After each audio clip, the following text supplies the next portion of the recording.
हिला हिला हिला काम से दवाई ठीक कर आपको धूम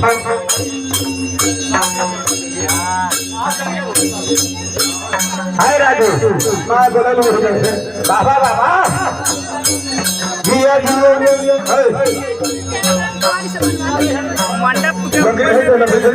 मंडप हाय हाय बाबा बाबा जिया बाबू हां हां हां हाय हिला हिला हिला हिला आ तुझे फटके बचा हिला ना जाने नाव बनाने लगे तो चाहिए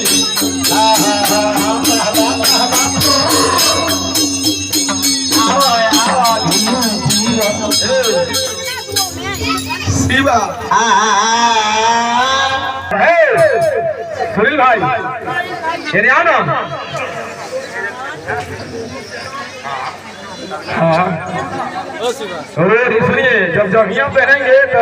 20 रुपया जरूर दीजिएगा। लेकिन हमारे घरवैया भाई याद कीजिएगा जब जंगिया के सियाई तो जब से 5,000 रुपया से कम नहीं लेंगे हम ये तो नहीं देंगे। हाँ हाँ हाँ वो भगत के पूजा है। आहे